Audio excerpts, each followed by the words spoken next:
देखिए आदरणीय श्रोतागण, एक उसने श्रोता ने वो वो रखी, एक मांग रखी, या हमारे को आदेश ही दिया समझो। और बिल्कुल आदेश ही हम मानते हैं, कोई निवेदन आदि ऐसा नहीं होता, क्योंकि परस्पर एक वो होता है, श्रोता ही सबसे अच्छे वो होते हैं अपना किसी भी चीज़ को पुष्टि देने वाले। तो सद्विचारों को जिसने पुष्टि दी है तो हम उसको आदेश ही मानेंगे। तो उन्होंने कहा कि जो प्रतिश्याय है यानी जुकाम है, और पुराना जो नज़ला भी जिसको कहते हैं, कि उसके बारे में कुछ विचार बताओ। तो देखो वो संक्षेप में बताते हैं कि जिसे प्रतिश्याय यानी जुकाम जिसको कहते हैं, और अंग्रेजी में भी उसके कुछ शब्द हैं, और उसे बैड कोल्ड भी कहा जाता है।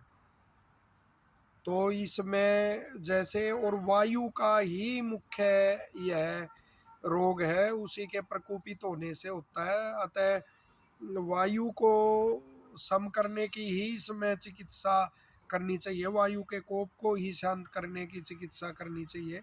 जैसे वायु शीत है तो उष्ण ही इसकी फिर चिकित्सा होती है। और जो उदान वायु है, आयुर्वेद के ऋषि कहते हैं, जब उसका सिर में प्रकोप हो जाता, वहाँ वो इकट्ठी हो जाती है, और फिर उसका कफ जो है, कफ उसको अभिमुख करके यानी उसे आगे करके नाक से निकलता है, तो इसी रोग को प्रतिश्याय कहा जाता है। और इसी के फिर अनेकों वो भाग हैं, जैसे दुष्ट प्रतिश्याय भी वो लिखा हुआ है। तो फिर जीर्ण होकर, पुराना होकर वो जीर्ण प्रतिश्याय बन जाता है, और बड़ा यह परेशानी करने वाला रोग है, परेशानी रहती है इससे। और वैसे भी बुखार, सर दर्द आदि अनेक विकार इससे फिर होने लग जाते हैं। तो रोग क्यों होता है, पहले तो उसका कारण जानना चाहिए।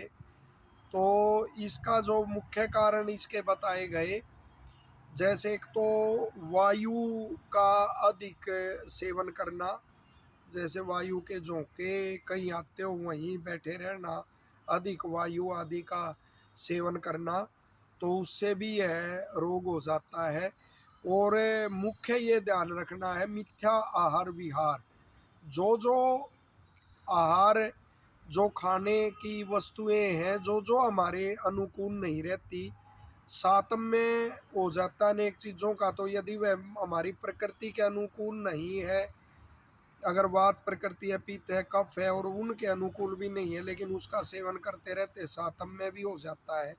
लेकिन ये अवश्य देख लेना चाहिए कि यह आहार करने से, यह भोजन करने से मेरे को ये रोग होता है, तो उसको छोड़ देना चाहिए। फिर मिथ्या आहार का सेवन करने से यह रोग होता है। दूसरा, यदि भोजन मेरे को पचा नहीं और उसके ऊपर से ही मैंने फिर भोजन कर लिया, तो अजीर्ण में भी भोजन करने से फिर उससे भी यह रोग होता है।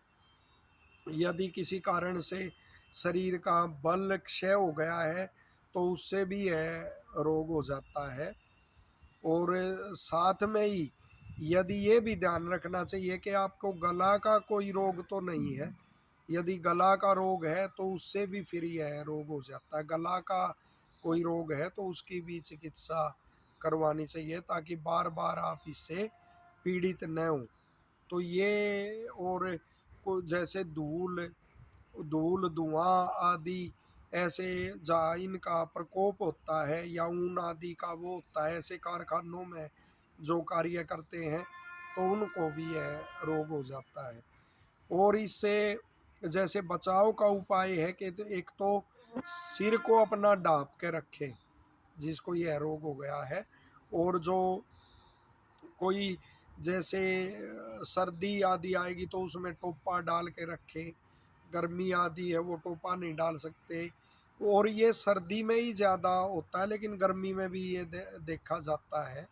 तो उसमें सर को परना दी और उससे ढाँप के रखे, थोड़ा मुख को ढाँप के रखे, तो उससे बचाव के लिए, और सीधा वायु का सेवन न करें।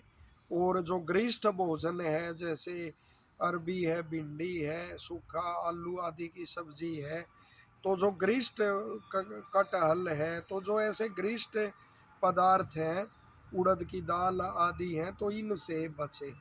और जो लघु और सुपाच्य भोजन है, जैसे मूंग की दाल है, परवल है, और ये तोरई आदि की सब्जियां हैं, तो ऐसे लघु उसका, और पुराना अन्न है, तो उसका थोड़ी मात्रा में, थोड़ा भूख, जितनी भूख है थोड़ा उससे कम खाएं।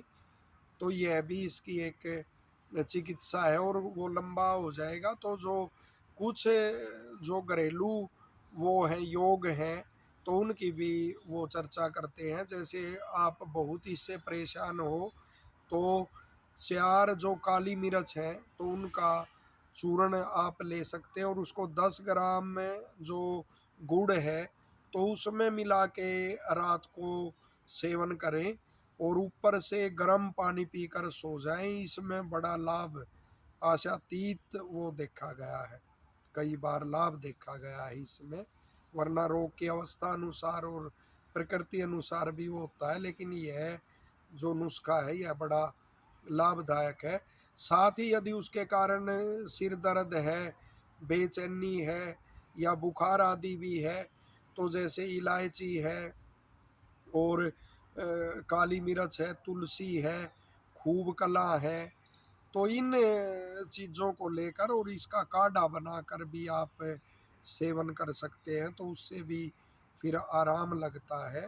और जो धतूरा होता है, उसके योग होते हैं, वो बड़े लाभदायक, इसमें रोग जब जीर्ण हो जाता है उसमें रहते हैं। लेकिन वो धतूरा बगैर शुद्ध किए या कोई योग आदि उसमें निर्मित जब होता है वो, तो तभी उसका सेवन करना चाहिए। वैसे ही धतूरे का सेवन किया जाए तो वो उन्माद रोग उत्पन्न कर देता है, पागल कर देता है। तो ऐसे कभी उसका सेवन और वो ना करें। वो अनेक योग भी आते हैं आयुर्वेद के उसके, तो सुवैद्य के निरीक्षण में उसका आप उपचार और वो करा सकते हैं। और ये जो हमने इसके वो बताए, और पानी का भी इसमें हल्का गर्म पानी है जो, उसी का सेवन करें। तो ये वो करके आप सावधानियां बरत के आप इस रोग से बच सकते हैं, और पीड़ित हो गए तो फिर इससे आप छुटकारा प्राप्त कर सकते हैं। और दूध का सेवन भी करें तो उसमें सौंठ और इलायची डाल के आप उसका सेवन करें। तो आशा है ये जानकारी आपको लाभदायक लगेगी, और लोकहित के लिए आप इसे अवश्य शेयर करेंगे। धन्यवाद।